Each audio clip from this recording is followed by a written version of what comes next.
Welcome to the Adult Table, a podcast where we sit down with people in the SACE and our STEM community.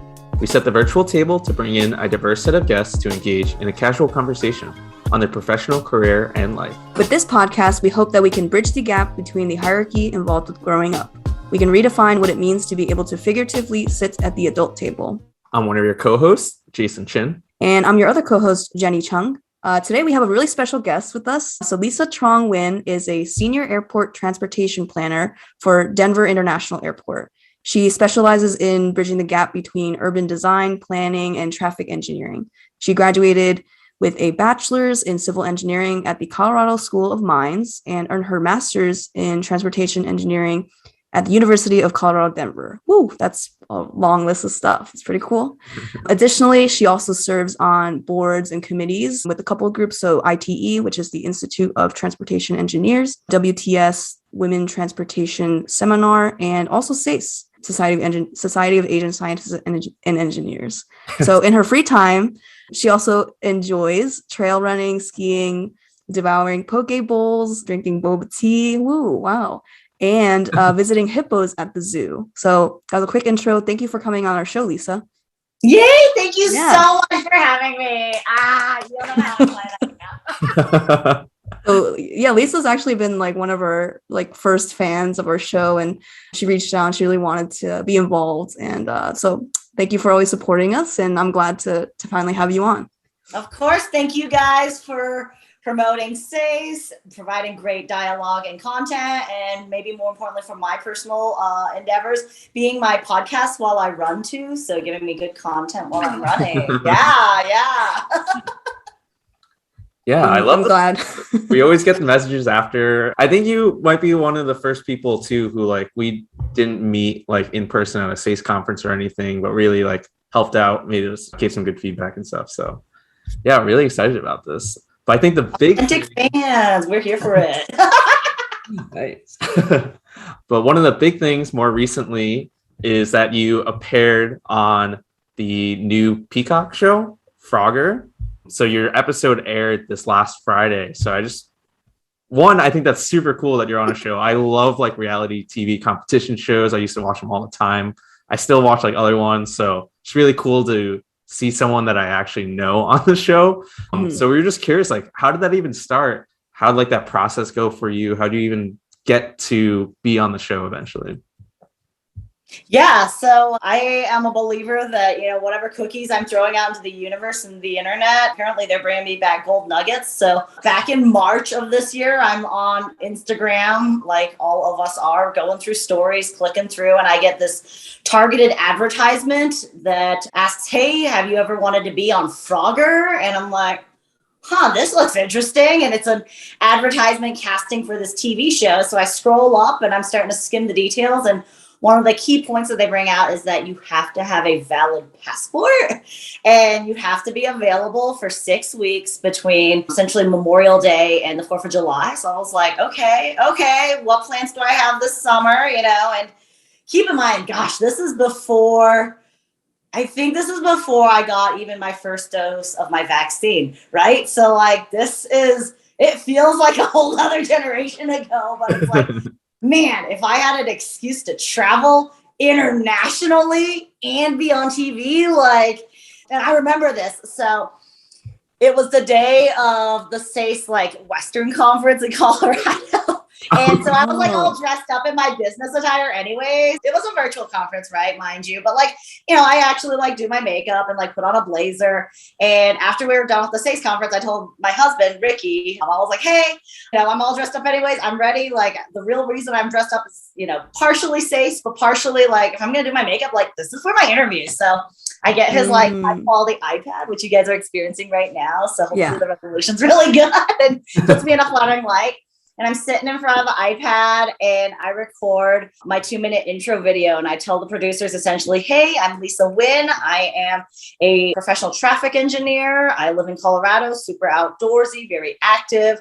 And then in the background, as I'm explaining what I do for a living as a traffic engineer, I've got these vSim and Synchro. They're these traffic simulation models playing behind me. And I'm showing cars moving through and roadways. And I'm trying to explain that. I'm like, yeah, so this is what I do for a living, is help people cross the street safely from point A to point B. So I literally play Frogger for a living. And so for my record, it's very clean. It's great. Talk about my memories growing up as a kid and how I used to play Frogger and why I love the 80s, the colors and the music. And then a few days later, I get an interview from a producer, which is super fun. But then here's the kicker. Okay, there's two kickers. This interview stage is like way more intense than I expected it to be. They have a physical workout. So they send me this like, it's like a 15-minute HIIT workout. It's like a high intensity interval training. So it's like, do 60 seconds of burpees and then take 10 seconds off, and then do 60 seconds of jumping lunges and then take 60 seconds off. Now do 60 seconds of like all these different exercises, and they require you to record yourself. So I'm like, borrowing my husband's iPad again and recording myself in the living room. And, the first like 2 minutes, I'm actually like really having fun. I'm just like, look at this workout. I'm doing jumping jacks. Yay.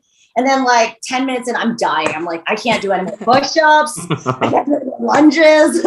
My knees are hurting.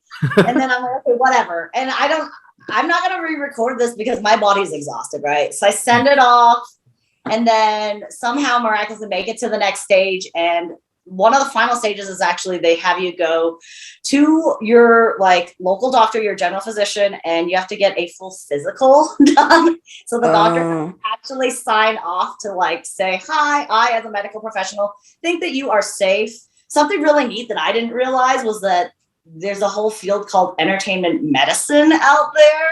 And it's essentially like the doctor, I kid you not, he's based in Beverly Hills. Like that makes sense. And, right. And his job is to sign off for all these different contestants that come to TV shows, whether it's like Survivor or, Biggest Loser or like whatever it is, and say like, they are not going to pose a liability for your TV show. Like, so, right? Yeah. So all this stuff happens like well before I even like step foot in Australia. Mm-hmm. So that's really cool. Yeah. So much behind the scenes that like as a viewer you would like never think about. So what was it like after you landed in Australia? So you said you needed like 6 weeks out there. So I'm assuming some of it was like some part of quarantine, but like were you able to really explore around, like, or were they really keeping you under like production and stuff? Like how'd that work? Yeah, that's a great question, Jason. So yeah, the first 2 weeks were in quarantine, and this has nothing to do with the TV show. This is coming into Australia. So like anybody coming in internationally, like whether you own a house, you're a resident, you're there for business, whatever, like you have to go to a mandatory 14-day hotel quarantine. So immediately, as soon as we get off of the plane, there's no like going through the airport and picking up a Starbucks or McDonald's. Like you go straight, you're escorted through customs, they check your bags, and then you go onto the shuttle bus and they take you straight to this hotel. And then they escort you to your room. You don't get a hotel room key because, surprise, you don't get to leave the room for all 14 days at all. They instruct you that you can open your door for a few reasons. One, you get 3 meals a day delivered to you, which isn't bad. Like I'm not a great chef and I'm not super picky as an eater. So actually it was really good. I mean, they brought us food. It was good food. And, some point I realized just how bad Americans eat. Like they had vegetables in every meal, like some fruit or vegetable, not just like French fries and calling that a vegetable. So like every meal was relatively somewhat balanced. And then you could open your door to get like deliveries of like towels or tissues and stuff because they can't service and clean your room. So that's on you. Like if you want clean sheets, you're redoing your sheets. You can put your like dirty towels and laundry, not laundry, like your dirty linens out. And then the last reason is for rubbish. That's what Australians call trash. So you can put your rubbish outside, but that's it. Wow. And I learned the hard way during hotel quarantine because one day I'm giving my mom and dad a little tour of my hotel room on FaceTime, right? It's not that exciting. It's just a hotel room. And I'm just like, look at that room. This is where I work and have my laptop. And then 2 steps around is like the bed. I open up the hotel like doorway and I just kind of like peer them into the hallway. Like I'm not stepping outside. I'm just like using my phone through the door frame. And it's not exciting at all. It's like maybe as bland as like a dormitory hallway. But at the end of the hall, I was like, oh yeah, well look, there's a security guard 24/7. There's like a live human being at the end of the hall, making sure nothing's happening. All right, we're going back inside.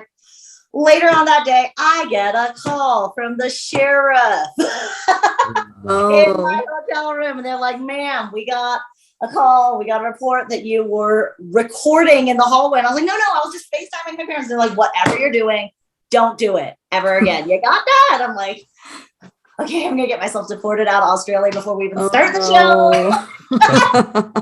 So yeah, hotel quarantine was 14 days, but then we got to see the sun and enjoy Australian winter, which is like perfect for me because I'm from Colorado. I like the temperatures to be around 50, 60 degrees. And that's what the Australian winter is like. So it's fantastic. The next 2 weeks kind of went by in like, I call them the most fun weeks because I got to do a ton of sightseeing. I went to like 3 different zoos and like sanctuaries. I was like, give me all the koalas.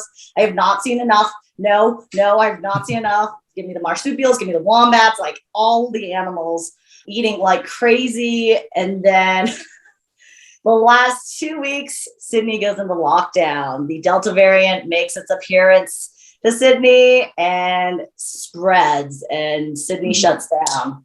And it's crazy. So like the day that Sydney shut down, I was actually filming. So when we're filming, you're instructed like, do not bring your cell phone, do not bring any valuables onto set. If you have your cell phone, it's going to be confiscated. We obviously don't want you to like record and like sell your footage or whatever.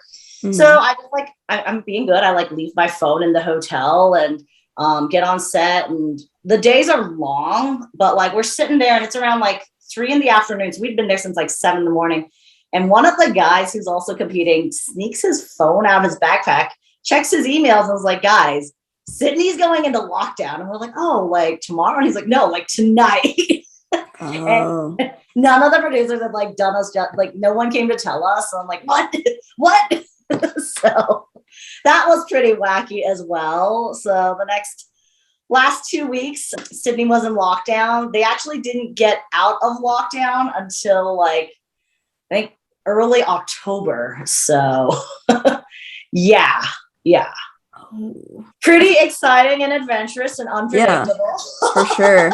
I could imagine like, because so many things happened in a very short span of time because of the pandemic. So I'm sure that whole experience was like wild.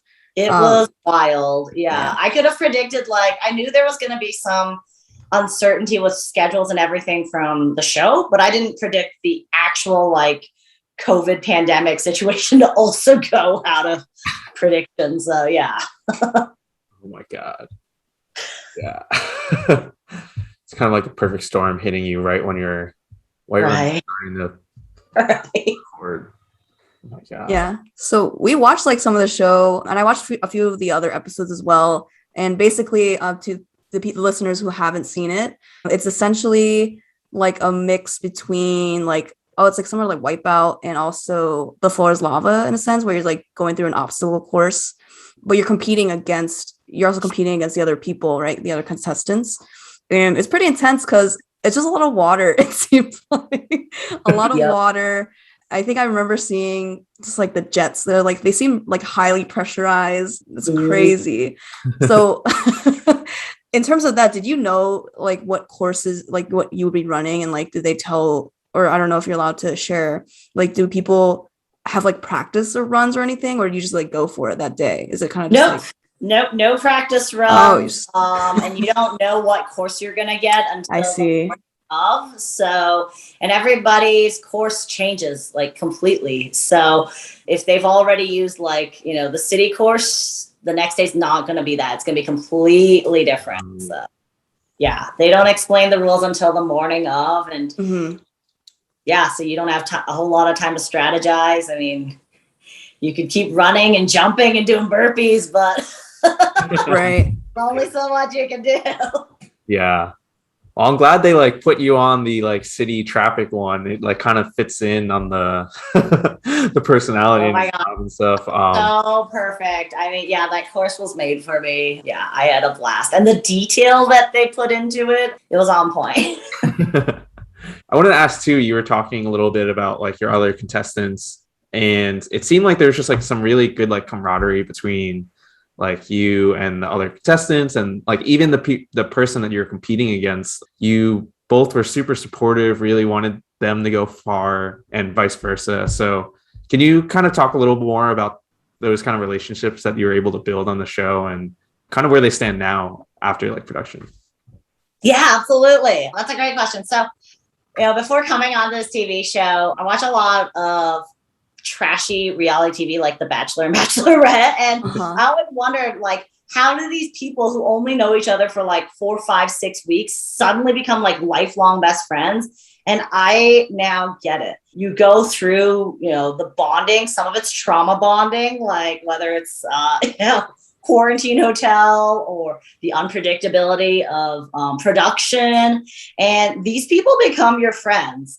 I remember getting on the plane in LA to go to Sydney, and I looked around me and the 20 some odd people, I was super intimidated. Like, we had bodybuilders, we had several personal trainers. I was super intimidated. We had a guy who did parkour professionally. Like, I didn't know why I got picked or what I was doing here. And I'm terrified, but we all ended up becoming really, really good friends. We all supported one another during our free time. It was kind of funny because like we all have our strengths and we started kind of flexing it for one another. So we had one guy who actually, he's a yoga teacher. So he taught yoga sessions and meditation sessions. And then we had another gal who like led HIIT workouts at the calisthenics park, and like we're teaching me, they're like, no, you're okay, like just because you haven't lifted weights in X number of years, you're fine, like here's some modifiers, you got this, we'll work on your form. The best hype people. And they're actually such good friends that a couple weeks ago I took a trip to Philadelphia and we had a mini Frogger reunion. So yeah, that's really cool. It was awesome. I love these people. That's awesome. Yeah, because it seemed like from the episodes that I watched, like there's people from like all over the US, right? So it's like really cool to see the diverse cast just geographically. Yeah. Well. And they did a good job. Speaking of diversity, though, they cast a lot of very different backgrounds, different sexual orientation, different ages, different careers. So that was awesome. Like, it was so much fun to just meet people with all these different walks of life, here to support and rally around one another. Yeah, for sure. Everyone was hyping each other up. I was like, dang, that's cool. Because usually on like other reality shows, people are like trash talking each other. Right. Yeah. They did try to tell us, get competitive, do a little bit of trash talking, but gosh, it's so hard because like we all genuinely care about one another and we all genuinely supported one another, both, before, throughout the competition, and especially after. So one of the other things that you mentioned too was that, or to us earlier, was that you were in another TV show before, The Customer Is Always Right. And so I was just wondering like how those differed, and like, are you going to try to make another appearance on a different show now? Now you got like two shows set up under my belt. Yeah. So The Customer Was Always Right is a total accident as well. So this is back in the day, Facebook used to have what they call surveys on the side panel, and you'd answer these random surveys. So circa like 2011, 2012, frozen yogurt was super popular, right? We had all those different places, Pinkberry, Yogurtland. And so I answered this survey that says like, if you were the boss of a frozen yogurt company, what would you do? And here I am asking like, this is what I do. And I do these specials and I do these promotional nights. And I was in grad school. So I remember I was riding home on the train one day and I got a phone call and I answer it. And someone says, hey, do you remember that survey you filled out? Yeah, I'm a producer and we want to interview you for this TV show. Wow. And so then I got an interview. Dang. It was awesome. It was very different though, because like the time commitment was only about a week. They were looking for someone who could kind of drop their schedule and have a lot of flexibility to film over the course of a week and just, have a very open schedule. And I was like, hey, I'm in grad school. I've got a couple virtual classes. I'm working an internship, but like otherwise things are very flexible. Like now's the time. So I said yes. And yeah, it was super fun. So it was based in Denver. There was one day that we filmed in Salt Lake City. That's where TCBY used to be based. So it was like a quick day trip. We flew over at like 5:30 in the morning and flew back by like 7 at night. So I I didn't even stay overnight at all on that. Oh, okay. It was a lot of fun. Very, very different show, not a physical based show. Unfortunately, it got canceled. My episode got canceled before it aired. So that's unfortunate. But I will cue you in, since this is several years removed now. I did end up winning the prize. So I got $10,000 from that. Awesome.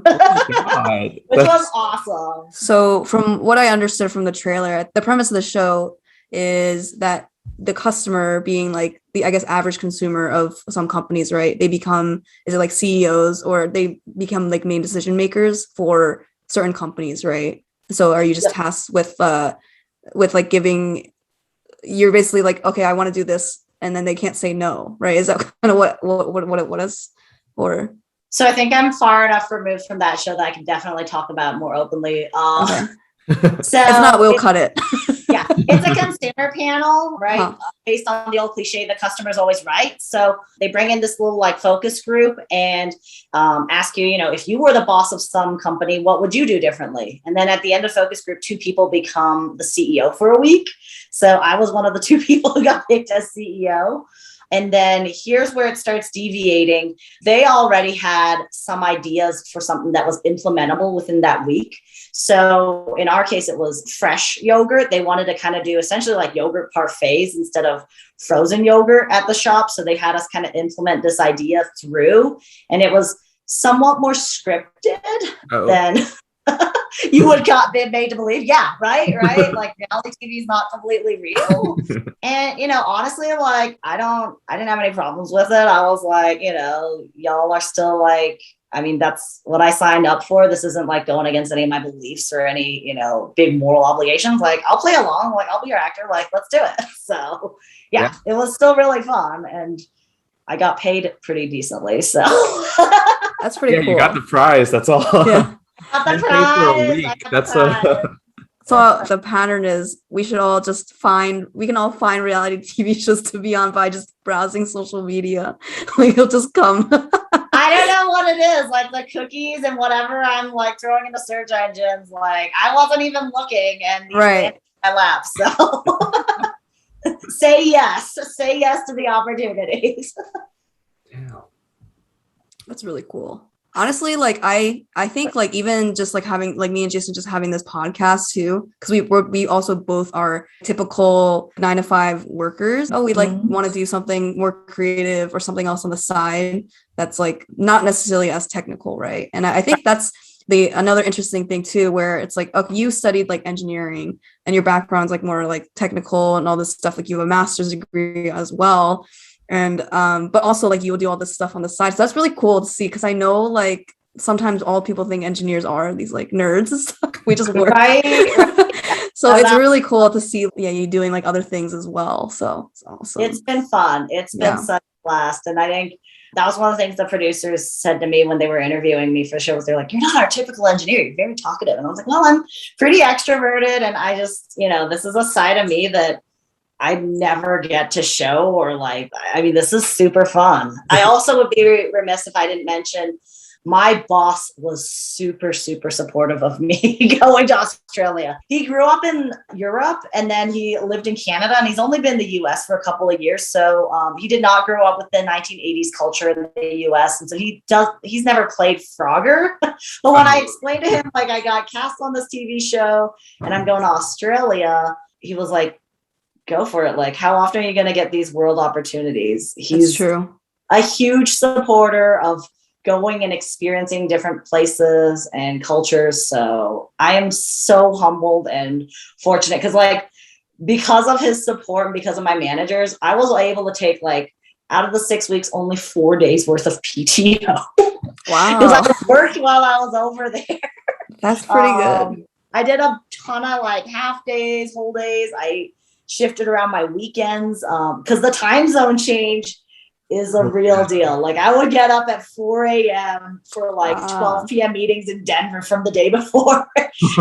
So it was legit. Like he was so supportive. He really trusted me and like empowered me to move forward. And I love that. I really think that's super important, is like a good manager trusts their employees will get the work done. Doesn't matter what time of day or night or what their schedule is, like they will deliver. And he truly, like, he trusted me. So that was awesome. That's pretty cool.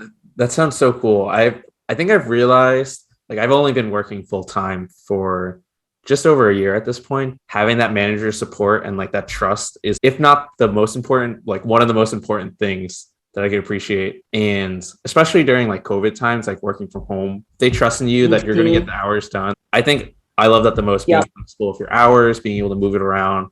Like I like taking like those little breaks and just working later in the day, but it all stems from like that trust in you to be able to get the job done still, whether like they're overwatching you or anything like that. Yeah.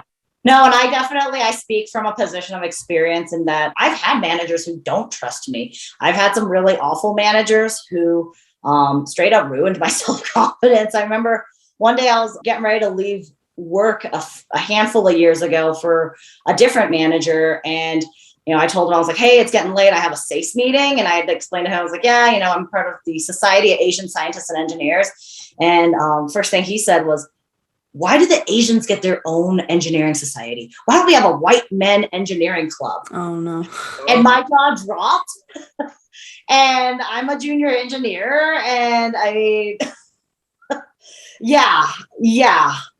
Amongst other things that manager said and how he treated his team. It makes a difference. I know we can talk very positively, but not everyone is that way. And so, this has truly shaped me to like appreciate who I work for today and like who I get to work with. So yeah, that's really important. Right. Yeah, that's definitely true. And I think that a lot of my peers that I know, because like we've all kind of like in the same area of like early career right now and sharing experiences about managers. There are some cases where I've heard where people don't necessarily like, I feel like you should be, communicating with your manager on like a regular cadence, and like they should be helping you achieve goals and helping you write those goals and helping you like move forward in your career. And I'm in a rotational program too, which is pretty nice. So I'm able to, try out different things within the company, and everyone is super supportive of you like moving around to different teams and stuff like that. But I feel like usually traditionally, some people might try to keep you on their team because they don't want to like lose labor, right? Or lose people, have to retrain, right? Like having to retrain people, like resources are really limited. So they want to keep people and that sort of thing. And so it prevents a lot of just like growth in career as an individual, right? But like you might do fine within that position and stuff like that, but you might not necessarily be able to achieve like whatever it is. Sure. Yeah, you might be able to deliver and crank, but is that really what you're passionate about? So, right. Yeah. Mm-hmm. Yeah.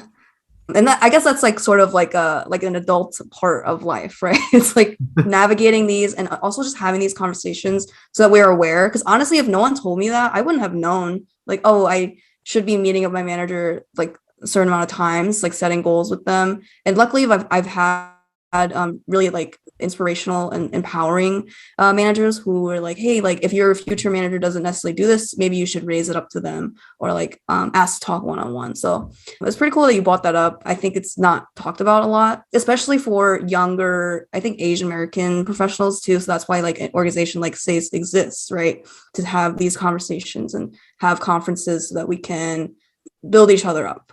And I think it's really great. And that's why I'm involved in SACE. And I honestly glad that like people have started organizations like that for like affinity groups. 1000%. Yeah, Jenny. That's so true. Yeah. It makes or breaks your career if you don't have a good mentor or boss, right? Like that can really shift things. For me, one of my other favorite parts about SACE is I've had some really good mentors, and I know I've had a chance to give back as well. So through the SACE Colorado Professional Chapter, one of my favorite things is I actually helped spearhead our mentoring program a handful of years ago, because I had seen just the power of having a mentor and someone to talk to and bounce those ideas off of, what that did for me. So yeah, it was super empowering to really kind of create this mentoring program and to hopefully be that step in light for some other students and young professionals. So going through like your professional career, I mentioned in the bio, like you studied like civil engineering. How did you Like, what made you interested in that? How did you decide to pursue that as like your professional career? Yeah, I'd always been really interested in math and science. I did math counts in middle school. I did the science fair, and I knew I wanted to go into engineering. When I was 15 and I was taking my driver's permit test, actually failed my driver's permit test. Yeah, handful of months later, I centered the driver's ed vehicle. My dad was very proud though. He was like, "Oh, that's good. That's good. Someone else is paying to tow that. Good for you." But little did he know, once I had my actual driver's license, I ended up hitting 3 parked cars and totaling several vehicles. So say I was a bad driver was putting it lightly. And I think at that age in high school, I realized like just because you're book smart doesn't necessarily equate to practical skills like driving a motor vehicle or being able to have that confidence out on the road. And so for me as a high schooler, I saw it as, we used to have this TV show called The Weakest Link. And so I'd use the analogy of like, well, if I'm the weakest link and I can be okay out on the streets, hopefully that means everyone else is even safer and doing better, right? And when I went into college, I knew I liked to work on a bigger scale. I liked the tangible items like bridges, roadways. So civil engineering was pretty much set for me. And it really locked into traffic and transportation. After my freshman year of college, I worked an internship out in Kansas for the Kansas Department of Transportation. Loved it. It was so much fun. I got really excited for rumble strips. Those are the little things on the side of the highway that go, yeah. make the noise. We went into the science behind that. We went into the science of retroreflectivity, which is the fancy term for how reflective a sign is. So if you ever see like a really old stop sign and it's not reflective enough versus that brand new sign on the road that you can see from miles away, that's retroreflectivity. I mean, I loved it. It was such a fun job. And yeah, I've been in transportation ever since. So that's really cool. I didn't even know honestly that about that about the stop signs and stuff. The rumble strips thing is cool. Yeah. There's like this one street in California. I don't know what it's called, but it's literally like a bunch of rumble strips. And if you drive on a certain speed, it will play a song. So like, I forget what that street is called, but it's somewhere in California. Oh, but yeah, that's.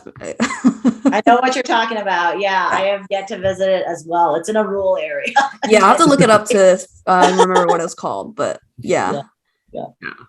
No, I love hearing you talk about it. I'm also a traffic engineer, and it's funny. It's like such a niche like industry, but the people who talk about it like love it. Like I love like.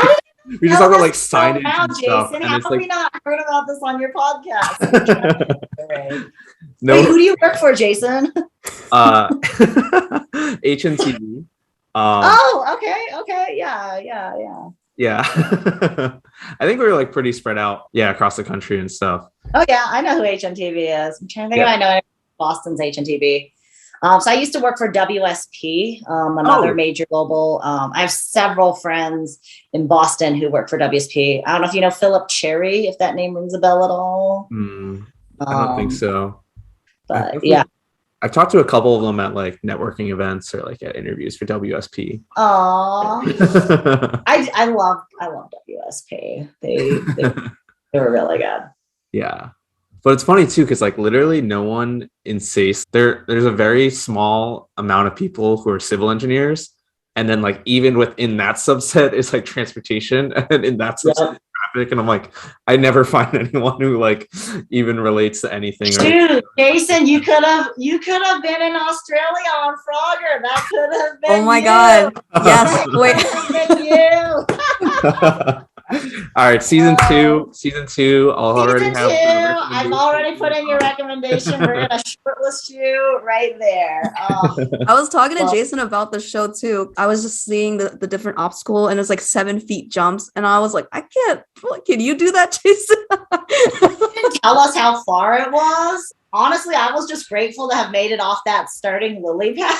I was like, I don't know if I'm gonna make that one. I was like, ugh. Yeah. I was saying to Jenny and the rest of our team, we should try just like put tape out like on our Yep. backyard. Put a tape measure out and just see Ridiculous. how far you can long There's jump. no way I can jump. I can't even. Like standing jump too, because you didn't even get to. You don't get a running start Yeah.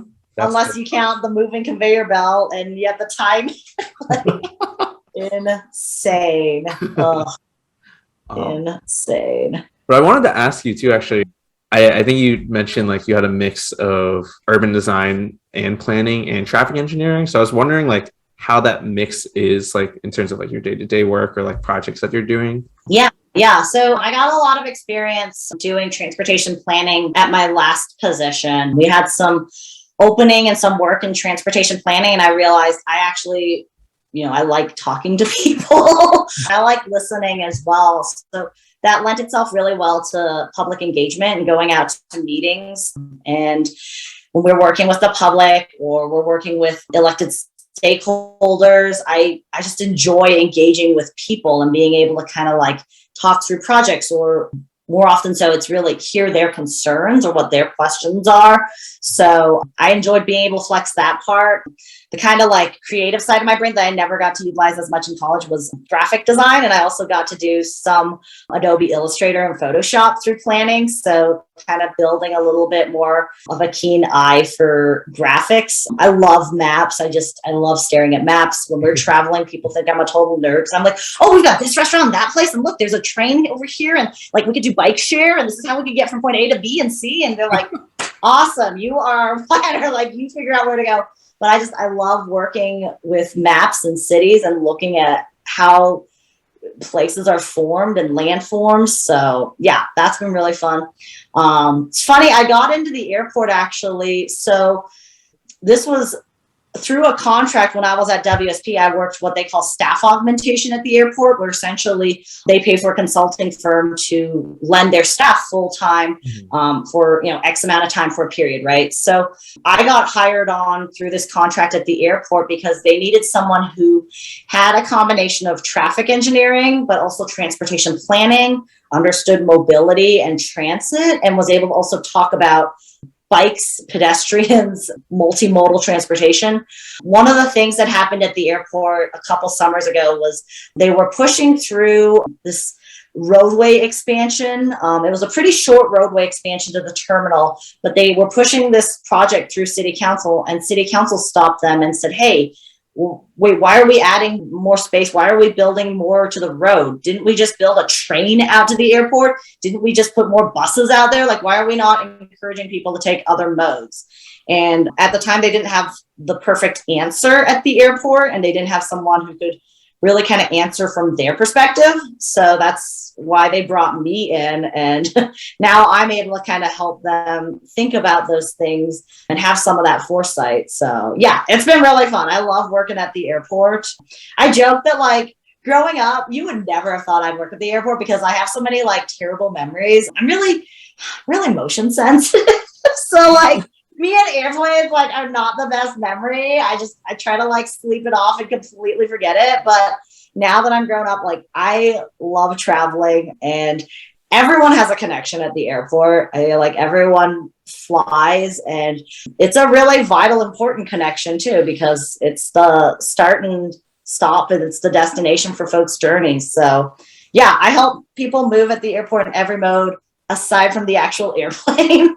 So the trains, the buses, the parking garages, the road that takes you up there, your ride share, your Ubers and Lyfts, all of those pieces that flow in and out of the airport. That's really cool. I think that's like a lot of things that people don't necessarily think about when they're at an airport, but a lot of engineering and a lot of thinking went behind like the design of that, right? So it's really interesting to hear. Do you have like a favorite airport? Should I know you're gonna ask that question? No, it's like something that you're like, wow, like they designed this so well. Like, look how like the cars go like in. From my personal experience, LAX is not designed well. I don't like. It's getting better. It's getting better. It's getting better. Give it a few more years, and the people mover will be open. Yeah, but I feel like a lot of the model airports, the best case studies are outside of the US. Europe has a lot of really good ones. I unfortunately haven't done as much international travel as I would like. So I will say Sydney has a really good airport, though. Yeah, they have a great train system that comes in and out. Unfortunately, I didn't get to experience it in quote unquote normal times because we had hotel quarantine shuttling us straight off versus, you going to pick up your train or your Uber or whatever. So, but they do have a really nice airport. Yeah. Gotcha. Good to know. Yeah, I think we actually asked that on a previous podcast as well. On like people, We I did. think you guys were talking about that too, and I thought about that. I was like, huh. Yeah, I'm not gonna dog on my own. Oh, that's fine. Wait, but what? Okay, but what is the? I don't know what it is, but what's the Denver airport conspiracy theory? Can we just touch upon that real quick? Love this. I love this question. Who found this, by the way? Was that Jason? Or? It was Jason. So I had flown into Denver actually a few months ago, and my brother went there a couple times, and he's like, guys, like when you go there, like make sure you look up all these conspiracy theories, like this stuff's like wild. And then we had like a long time, like we got to the airport pretty early, so I was just like bored, like looking through it and trying to like look through all of these conspiracies while I was in the airport. But the place is huge, so like I don't know, there's obviously like a lot of things, but we're curious like what your thoughts are on hearing it. I think one of the things that I read on an article is that basically a lot of the employees or people who like own the airport, they like claim that they're just kind of leaning into the conspiracy theories, being like, okay, yeah, like sure, this is a thing, but it can kind of be like both ways, right? Whether they're I'm not 100% sure how it all started, but yeah, there are a lot of odd conspiracy theories that somehow circulate around the airport. Some of them have to do with the way the runways are shaped. Some of them have to do with our underground tunnels, which are used for baggage. And then some of them are as outlandish as there are aliens, there are cat people, there are gargoyles that look over. But here's where the fun part takes a big twist is a few years ago, we were starting what we call the Great Hall construction. We're doing a major renovation of the terminal. It's still in progress, but our communications and PR team, the public relations team, decided that once they put up these like construction walls, instead of just having like pure plain construction walls that say like, do not enter, caution, they were going to embrace it. And they're like, okay, so what are we building? New concessions, enhanced security, or like the cat people's lair, or like, is this where the lizard person lives, or is this where we have a construction site? So they really leaned into all of these conspiracy theories, and we've had a whole lot of fun with it, and we embrace it. It's part of our like image, and I think that makes it all the more fun, right? Is like we can be satirical and laugh about it. So yeah, I mean, I may or may not be part lizard person, but you'll never know. I can't tell you, once you're in the Illuminati, I mean, I've said too much. That's so interesting. I'm looking at it now. What I didn't know this was a thing. It is. It's a legit thing. We've had several folks will come out. There's like ghost folks. Yeah, they call it the New World Order of Airports. It's like the Freemasons have put this time capsule when the airport was built in 1995, which isn't that long ago, but It's like those time capsules that you have to wait 100 years to open. So who knows? That's like several generations in front of me. That's pretty cool. All right, you heard it here first. Elisa might be part lizard.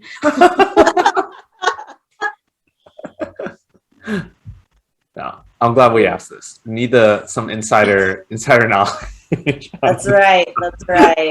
There's a lot of fun videos and tours. Yep. Yeah. Our marketing team has heavily leaned into the aliens and the conspiracy theories. There's a lot of really interesting artwork around the airport as well. Like it's a true story. So there's this ginormous sculpture of this blue Mustang with red neon eyes. And I think the formal name of this sculpture is Mustang, but more people than not call it by its informal name of Lucifer, right? It's this blue colored, like demon looking horse. And unfortunately it did kill its creator, its artist. So, it's true. It's very unfortunate. So, but yeah, there's this horse, and it's iconic, and it greets you as you enter, and when you leave the airport, that's Lucifer, our demon horse. Beloved demon horse. Oh, good to know. I mean, if I'm ever in Denver, I will be sure to check out one. Yes. If you're ever in Denver, for a layover, whatever, let me know. I'll come visit you out in the concourses.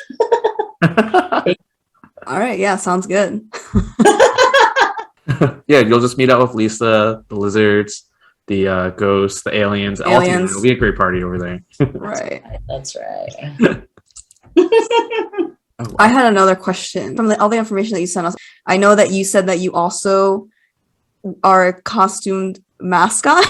Can you go into that? Also, I know the list is pretty long as to who you have like dressed up as. My resume. So, yes, your resume is very long. So I'm curious as to like how you got into that and like what that experience has been like. Yeah, very informal. Started with my very first job in high school for a place called the Bear Raw Cafe. And surprise, their mascot is a bear. And they would send an employee out to, the corner of the street on slow days to, wave around as a bear and bring folks in, I guess. And I was super enthusiastic. I was like, please put me in. I'm ready. I don't care how hot it is. I loved it. I just loved being this large character. I loved getting hugs. I loved seeing people's reactions. When I got into college, I was like the first to, raise my hand when it came to like being a mascot at the train station. So we volunteered at what they call Thomas the Tank Engine Day, which is like a little train activity day for little kids, but someone is Sir Topham Hatt. So I may happen to know Sir Topham Hatt very well. And then I've, worked the Chick-fil-A cow for several years. Currently, I am on contract with the Gaylord Rockies. I just finished off the Halloween season as Spookly, the square pumpkin who teaches kids that bullying and differences, we should respect each other for our differences and not bully one another because someone's different. Mm-hmm. And coming up this year, we'll have Charlie Brown Christmas characters. And yeah, it's super fun. I love it. It's just a very different side to what I do professionally day to day. And I love engaging with families, kids at heart, and just feeling, their excitement. So yeah, like I mentioned earlier, I'm very motion sensitive. So when it came to like amusement parks, Disneyland, I'm not so crazy about the rides and the roller coasters, but sign me up for the costume character meet and greet. Like I am there. So I'm that person. No, I love that part too. I got my like little autograph book of all the meet and greets, meeting all the characters in Disney. Do you have like a specific role that like you would want to do that you haven't had yet for a costume or mascot? So I don't know how far this is out of my wheelhouse and what the time commitment would be, but it would be really fun to be a mascot for a professional sports team. I've always really admired the mascots for professional sports and the antics and just the engagement with the crowd. So maybe we'll see, but I have a feeling that takes a little bit more commitment. So yeah, it's really fun watching. I don't know if this is like a more recent development, but like in the NBA, there's like a lot of interactions of the mascots and the players, and like they'll do like little skits and stuff, and they'll have like stuff. Yeah. So that'd be really cool. Yeah. Damn, that's really cool. Okay, we'll manifest it. It'll happen. Yeah, put it out there. Yeah. Kind of going off of this, like it seems like you are interested in a lot of different things, and you kind of get your hand in a lot of different. What's the phrase? Like little different pots, like being able to kind of go like fully into all these like interests and hobbies and all these things. So I was wondering like how you balance it all.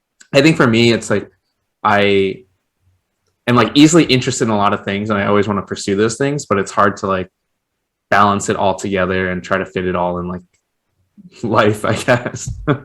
Right. Yeah. Yeah. No, that's a great question. Yeah. I think for me, it's kind of recognizing that different seasons and chapters of your life, when you might have some space to kind of ebb and when there's times when you need a flow and just kind of move through. So yeah, there's times when I could juggle realistically, working my side gig plus my full-time job. And then there's other times where maybe I don't do my side gig, but I want to pursue skiing and really dive into ski season or training for a marathon or Jason, I'm sure you're going to see the soon studying for your PE. So No. 1000% Jason, you have to get your PE. Oh, PE is what is that? Is that like professional engineer or something? Professional engineering It's license. it's a certification or is it license? It's a It's license. a license. Oh. Yep. Yeah.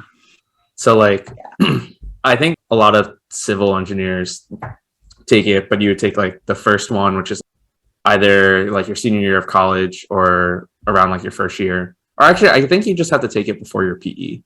But take the FE exam, which is the engineering training or the fundamentals. That.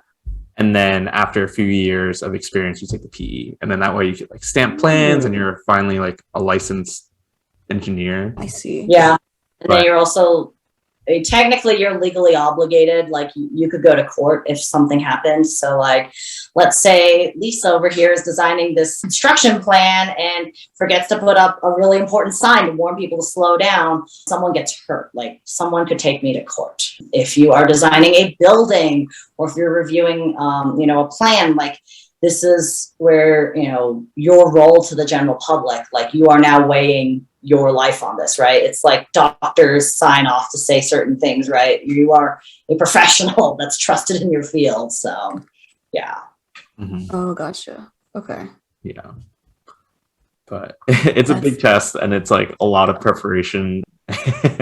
Sounds really intense. A lot of it is. It is a lot of preparation. So to that extent, here's a good example, Jason. So I remember when I took the PE exam, this is, I think maybe 1 or 2 years after I had a full ACL surgery because I ripped up my knee skiing. And so I kind of knew just how bad that was. And I was okay. And studying for the PE, I was taking the spring exam. So in Colorado, that's peak ski season. And my husband is going off and with all his friends and they're skiing every weekend. And I'm I'm going to be studying. I'm going to be taking my practice exam.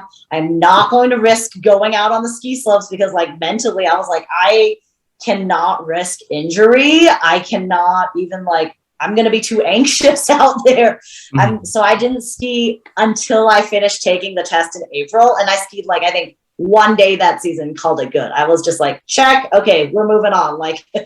We've taken the test. That has been my big focus. I'm not juggling too many other balls. That is where I'm putting all my eggs in that basket that spring. But thank goodness I passed on first try. So that felt really good. And I will say, I don't want to sound cocky, but I put in the preparation and I remember, so the civil was broken up into 2 portions. There's a morning and an afternoon. The morning is a breadth. It's a little bit more broad, a little bit of everything. There's structure, geotechnical, hydraulics, traffic, roadway design. And then the afternoon, you get to pick which subject matter you go into. And so for me, I picked traffic, right? And I'd gone through, I went to grad school for traffic engineering. So I had a lot of the formal technical training. I remember walking out of that afternoon feeling really confident and comfortable. And I'm not a good test taker. I am not a good test taker by any means.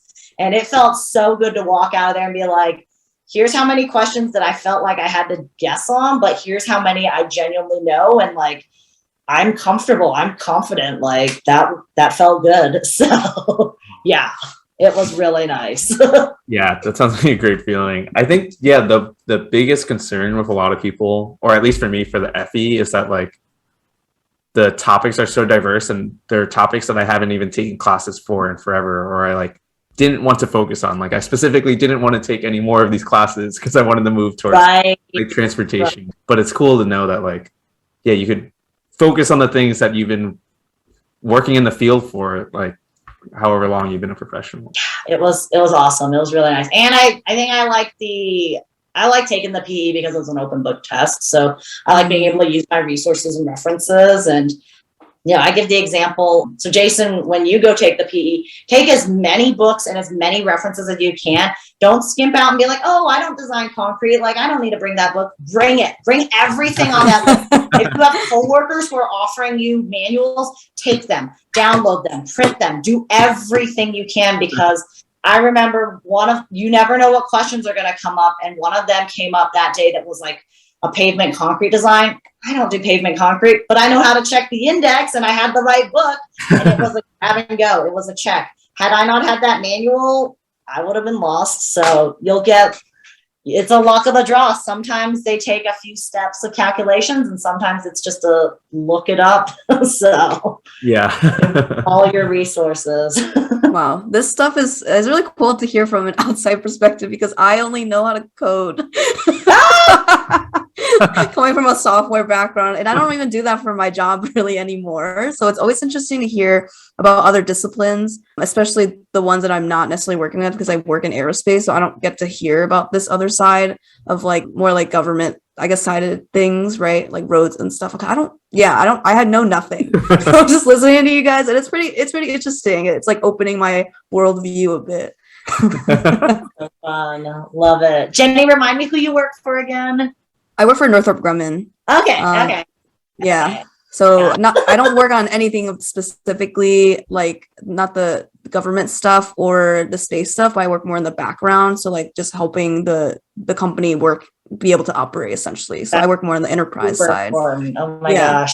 That is so undervalued. So. Yeah. So all I really know is like a lot of road mapping stuff, like being like more like project manager, product owner type, driving that sort of thing. So it's really cool to hear about other things for sure. All right, Jenny, I'll talk to you more about it every week or every All right, yeah. I'm interested on it. Genuinely, I am. We'll say, last Friday I went out in the field and I helped flip the switch for a traffic signal. So we have this intersection kind of by the airport, and it up until last Friday was an all-way, four-way stop control, which Jason, as a traffic engineer, you'll appreciate. There's greater delays and it flows slower, right? There's less capacity for throughput. So as soon as you flip the switch and it becomes a traffic signal, there's more throughput. So I got to watch vehicles drive through, and that was really fun. Nerded out in the field with traffic signal side. Yeah. I think you were talking before about like why you like civil engineering, but like having those tangible things and like seeing it in person and like, being out in the field, but also like you're experiencing those things of like travel and getting around like on an everyday basis. So it's cool to see like your work really put in and like immediately affecting people. I think that's a cool. Everyone has a connection to transportation, whether it's walking to school safely or making sure the bus is on time, or that if the bus is delayed. I mean, this is, Jenny, maybe where you guys play in is, that software element of having responsive demand and being able to communicate that information to the public. Yeah, a lot of really vital pieces. Mm-hmm. Yeah, I know we're getting a little close on time, but one question. Oh, you're good. My husband's traveling for work tonight, so this is actually the perfect night. Normally he'd be playing Monday Night Football, so I just get the house to myself tonight. Actually, that's like a perfect segue to what I wanted to ask. We noticed that you put down in like the notes that you met your husband through SACE, and we just want to know like how that was, like how that like meeting went. I think we always joke. The reason why we bring this up is because I always remember going to conferences and Khan would always make a joke about SACE days, like finding someone in SACE. I'm dying. Like, I remember one year he just said like SACE Tinder or something as like a meme, but it's real, because I've known other people as well that have met their significant other and partner in SACE. Okay. I'll preface this. We're old. We're older than SACE is. So technically, my husband and I met in PACES. It stands for the Professional Asian Society of Engineers and Scientists, PASES, right? If you rearrange those letters and drop the P, you get SACE somehow out of it. So Con Vu, our executive director of SACE, he was the director of, at the time it was called the Minority Engineering Program. Now it's the Multicultural Engineering Program at the Colorado School of Mines. So I got involved with PACES or SACE, free SACE, my freshman year. I met my husband freshman year, but we didn't start dating until like after sophomore year. And I'm sure he's going to listen to this. So hi, Ricky, I love you, but it's an engineering school. The ratio is 4-to-1 guys to girls, right? Like the odds are good, but the good ones are odds. So that's a good one. Yeah, no, we were really, really good friends well before we dated. Yeah, so I'm so grateful to have met him. I will say there's so many great things I've learned out of PACES and SACE. I was thinking about this actually when I saw the question. So I feel like SACE has definitely shaped me very much culturally. Growing up, I grew up in Western Colorado where there isn't a whole lot of diversity. I can name off all the Asian Americans with one hand. There just weren't a whole lot of us. And for me, going to college, seeing other people who look like me, I remember meeting, she is one of my best friends now, but I met her on my dorm and I was like, you're eating shrimp chips. Like the two of us bonded over that, right? Because other people on the floor were kind of like, what is that? What's in it? Like, is there gluten? And I'm like, we just got each other. I also remember, so this is when my husband, Ricky, and I were still friends. He took me out to pho and I was like, wait, we don't have to drive 4 hours across the mountain and like, spend a night overnight to get fun. He's like, no, there's a lot of Asian restaurants here, Lisa. Like they're within like, I wouldn't even call them a day trip. I'd say they're like lunch, like you go in. And so that was just so eye-opening to me that there were other people who ate like my mom and dad did. And, it really bonded me. I remember celebrating our first Lunar New Year festival at the School of Mines and just like how wonderful it was to see a dragon dance with my roommates and not just my mom and dad on TV on like the Chinese TV, right? So yeah, 1000%, like SACE has absolutely shaped a big part of who I am and my values. And, I met my husband through it. My maid of honor and best friend and roommates were from SACE. So okay. Yeah, no, it's a lot of my best friends from college were from the minority engineering program because we really bonded and we're still lifelong friends. Yeah, I think as recent as like within the last year between the Black Lives Matter movement and the Asian American hate crimes and the value of DEI and like diversity, equity, and inclusiveness finally making a surface at the professional level and being able to talk about this in a work setting and like to bring my identity and my culture to work. Like, yeah, it's been very eye-opening. I know SACE has been kind of my safe space to really talk about these cultural issues. And, we kind of joke about our tiger parents and our upbringings, but also like, what are some of those insecurities and what are some of those questions and like having other people to bond with. So yeah, 1000%, like SACE is a big, big part of who I am today. Con also he was a big part of our wedding. He translated from English to Vietnamese. That's so my cool. family's Chinese, Vicky was Vietnamese. So Con volunteered to be at our wedding and translate. So that's really cool. Con's a really good really friend and mentor. So when he references Safe Space, you guys are like the original, the OGs, the one that made it out. Like, we didn't meet in the conference. We definitely did not meet through Safe Tinder. I was in college. Yeah. Right. Just going off of like what you're saying of your experience in SACE and in college in general, I definitely relate to that because I also grew up in a predominantly white town. And then in college, I was seeking that environment. And I think SACE was one of the main ones that I actually stuck with because I joined like all the Asian clubs, but I obviously don't have time for every single one. And so I stuck with SACE and a few others But yeah, to your point is I definitely made a lot of my closest friends in SACE. Like I'm doing a podcast with one of them right now. And we were actually discussing this. Jason and I would just have these conversations and be like, I think one time we were asking like, oh, who would you invite to your wedding from SACE? And like who would be what roles and stuff. And I was like, I have thought about this because for my wedding, if I have one, SACE Bay, where are you at? I want to do like, because I really like having people around. I like really hosting things in general. So I was just saying like I want to have like separate ceremonies because I'm Chinese as well. So I like having the traditional Chinese like ceremonies and stuff like that. But I also would want to do like another event where it's just like more casual and just like have fun with friends and stuff like that. So that one is where like, and SACE people know how to party. Like we're engineers, but like I've learned throughout the years that like we're not like the typical engineers that you think of, right? That's a stereotype that's in the past. Yeah, Jenny, you'll appreciate this as, I don't know, is your family superstitious at all, or you were like a little bit? Yeah. Yeah, my parents are super superstitious, so we avoid the floor like the plague. Yes, yeah. My husband and I got married on August 8th. The 8, yeah. Yeah. That's a good date. And you'll never forget it. No one will forget your anniversary. Like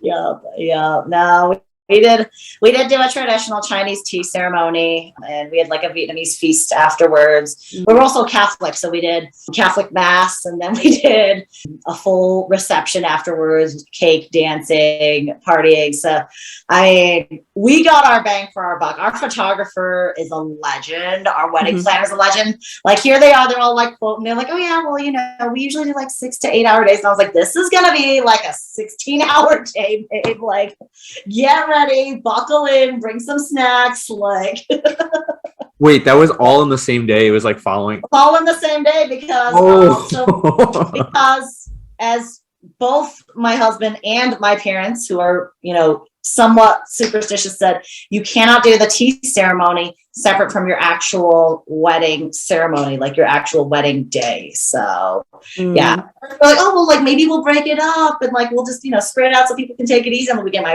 both of our parents were like, nope, not doing it that way. So we're like, okay.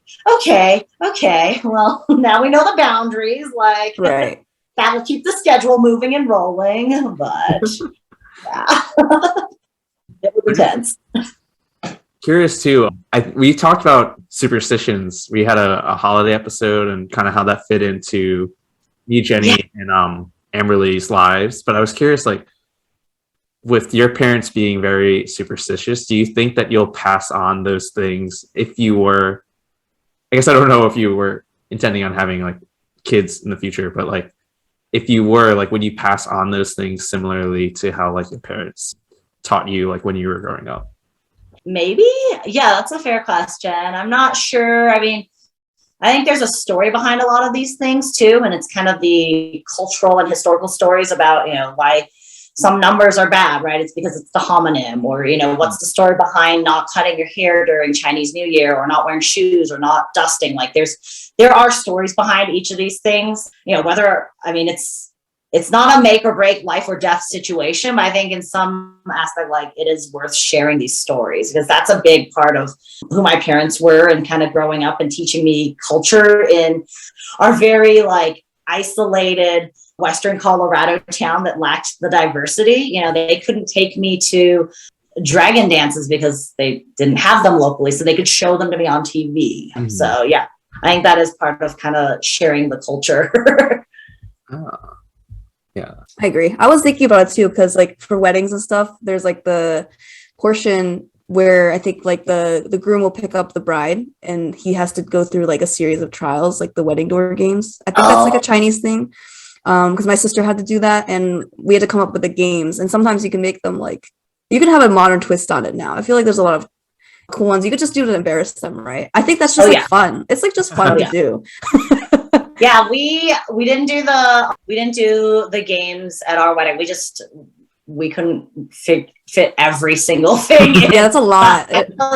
I was a bridesmaid for, surprise, one of my friends in SACE, and I got to help her organize the games too. And I know all of his groomsmen are not Chinese, but it was still really fun to just like see the value of the heritage and just kind of like what the meaning is. You know, you're overcoming all of these, pitfalls and challenges to be with your bride, to like get together and to bring your lives together and to, be able to be there for one another no matter what. The funny, the bad, Right. Serious, the financial pieces. So yeah. Right. I guess we could move on to our last question.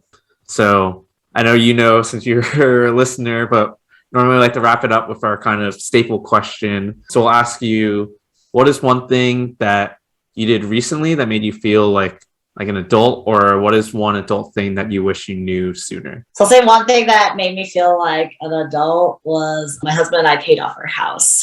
We paid Congrats. off. That's awesome. Thank you. It felt really, really good. But yeah, it's been something we've been saving and working towards, and it felt really good to finally push that over the hump. So yeah.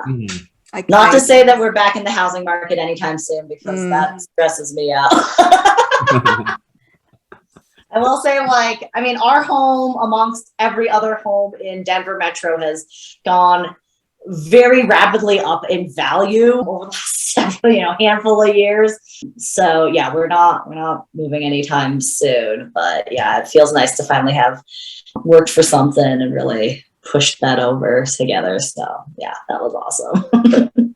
That's such a great accomplishment. I cannot even imagine.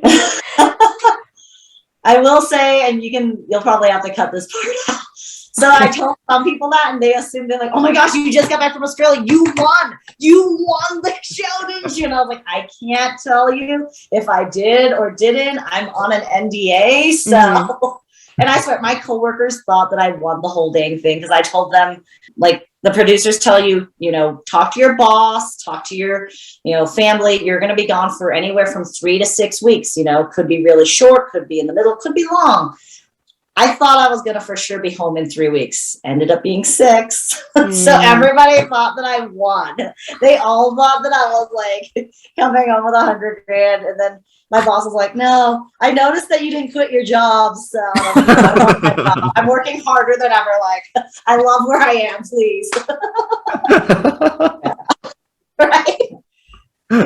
But even if you did, like, let's say, like, you were like you became really famous, right, from any show, any number of shows that you've done, would you still do engineering? I guess that's what I'm curious. I've had that come across. I think I would still have to work in some shape or form. I don't know if I would do engineering specifically. Okay. But yeah, and I think part of that is kind of taken on in my professional role, in that my day-to-day job is transitioning less from a technical standpoint, where I'm not necessarily doing the traffic design. I'm not necessarily designing the sheets. It's, folks like Jason and our consultants who are producing these for us, but now I'm reviewing them and I'm implementing the signal plans, or I'm reviewing these. So yeah, my role is becoming less technical in nature, but also, has its own challenges to it, because I'm having to work with our, city council and our leadership to justify paying for things and why we should get certain things done. So yeah. Okay. Yeah, I know it's off a tangent, but I sometimes wonder if I was famous, if I would still like job. I think I would still do my job, honestly. I'd still have to work in some shape or form. So. I think so too. I think me too. Like, I don't think I could, if I wanted to, because a part of me was like, oh, I could do content creation. Like, if this podcast blew up, if it doesn't, it's fine. Like, I still love doing it. But if it did, I would still want to do like I need something like more that has like a structure to it, I feel like, because content creation is very like malleable and there's so much you can do. So it's a very new and growing field for sure. And there's a lot of freelance effort to it too. Yeah. I think for me, the bigger thing is I want to feel challenged. I still want to be able to challenge myself. And so early on in our careers, before my husband and I got married, before we were engaged, we learned another really valuable life lesson is money does not buy happiness. So at the time, this was 2011, and the economy is still kind of icky and not like doing great. So my husband got a job in the oil and gas field, which paid him very handsomely. I mean, he like didn't have any student loans at all. For they covered his last like couple of years of college and then some. And I mean, they were like throwing money at him, but he said for him working in oil and gas, like the role he had was not fulfilling. He was like, I'm out in the field. Like, I don't feel technically challenged. I don't love what I'm doing. So after 9 months, he was like, well, that was nice. I've got enough money to buy a sports car, but I'm coming back home and I'm going to quit and take a pay cut and go into something I really like and that I'm interested in. So that's where he got into forensics engineering, and really, really likes what he does and is good at it. But yeah, he took a pay cut, and that was a big lesson that money doesn't buy you happiness. That's really good. I think I don't know. I think it's good to hear that. Like I feel like I also live in LA too, which is like so entertainment heavy and money, a lot of new money. And so you'll see like, I mean, that reality TV show that came out like this year, was it Bling Empire, right? It's focused so much on wealth and the party scene in LA. And so it's not that it's like discouraging, but it's like, okay, I feel like life should be like that, but it's in reality, it's not, you know? So it's interesting. I have a question for you, actually, Jenny. So since you live in LA, like, do you have other friends or people, like third-party connections that you know who like work in the entertainment industry? Like, if you really want to be on a reality show, you can be like, oh yeah, I know someone's a producer and this guy's a casting agent. Like, right. I actually I haven't really met that many people in the entertainment industry. I feel like a lot of my more connections have been in aerospace, but if you've heard of the YouTube channel Jubilee Project, they're based in LA. They make those YouTube videos where it's like finding the mole or like different challenges of like, what is that? Agree to disagree, where they like have people and they stand on Spectrum, right? So they have these shows where like they just basically explore like human biases and you interact with different types of people. So they actually cast, they were doing like worldwide casting during quarantine because they can just film like on Zoom, right? But now they're opening up to do casting in LA. And so I get these casting emails, and I've actually signed up for a few, and I was in a video during quarantine because that's when I had time to like play. I was playing chess. The video it was like 9 amateurs versus 1. That was the concept. And so I don't play chess. Like I know the rules, but like I don't play. And so it was like these 9 adults. We were playing this one person who was like a grandmaster title or something. And so that was fun. That was interesting because we had to film ourselves, like our thought processes and stuff like that.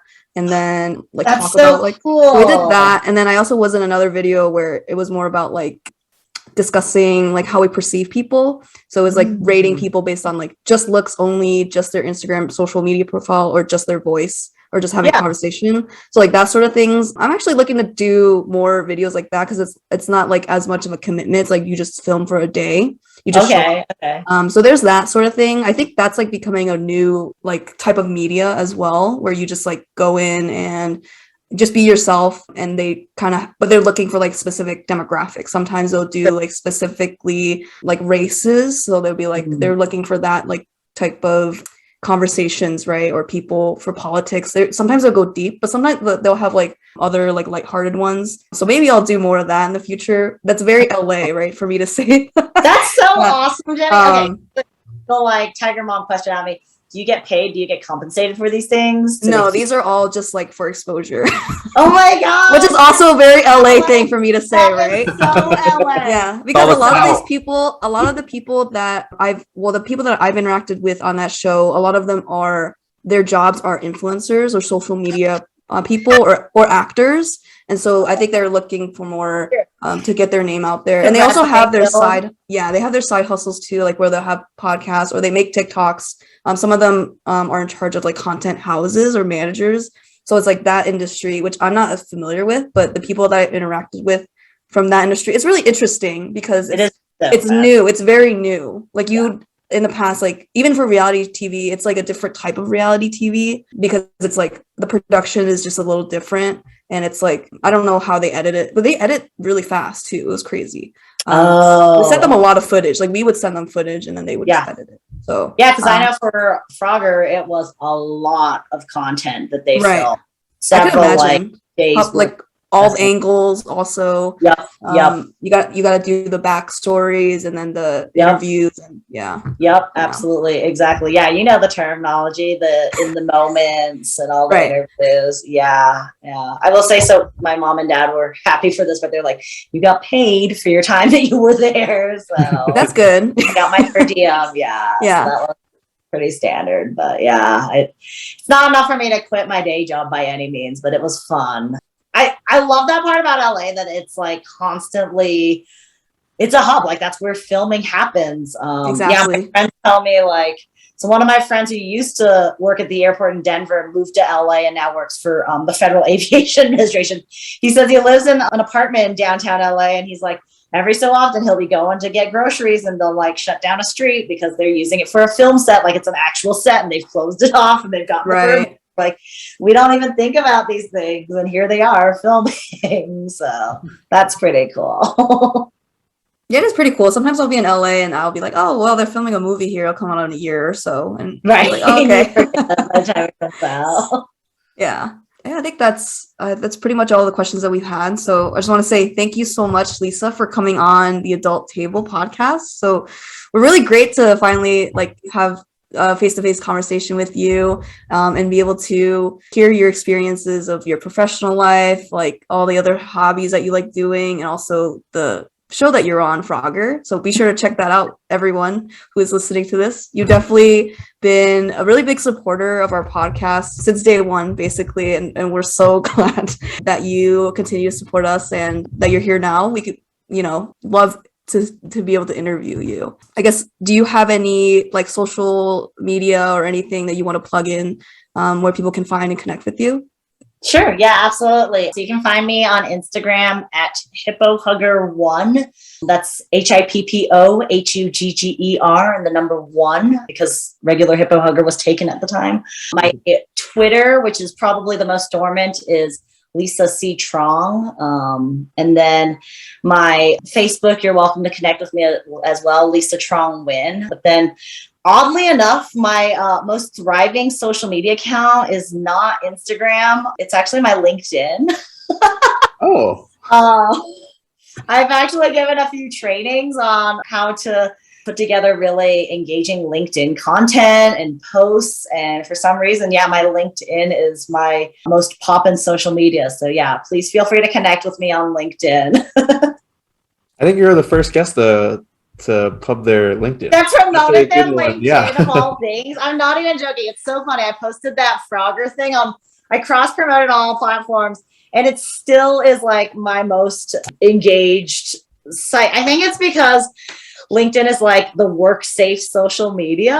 And like, I sound like such a nerd, but I'm like, it's kind of this interesting pool where like you either get headhunters to like post for jobs, or like, someone's like third party, like what do they call it, the multi-level marketing scheme things. So like I'll just post things like, hey, we're out on a construction site tour, and like here I am, and sharing pictures, and people will be like, oh wow, that's engaging. And I'm like, it's professional and it's relevant and it's content. So, or I'll be like, hey, here's this new part of the airport, or here I am in a public engagement meeting. Like, people tend to get engaged with my photos and stuff. So I'm like, oh, okay. Yeah. So weird. My LinkedIn is the most thriving of my social media platforms. Oh, and I guess I have TikTok too. I do have a new TikTok. It's not as good as Jenny's, but you can also find me at TikTok at HippoHugger1. Okay. I've been posting a lot of skiing content, so do that. All right, I'll be sure to follow you if I don't already. All right, heard it. Follow everything: Instagram, Twitter, LinkedIn. Listeners, get on all those accounts, and for us too. So don't forget to subscribe so you know when episodes come out. So you can follow us on our Instagram at the Adult Table Podcast for other updates. And so closing out, I'm Jason Chin. And I'm Jenny Chung. And we'll see you next time at the Adult Table. Thanks for listening.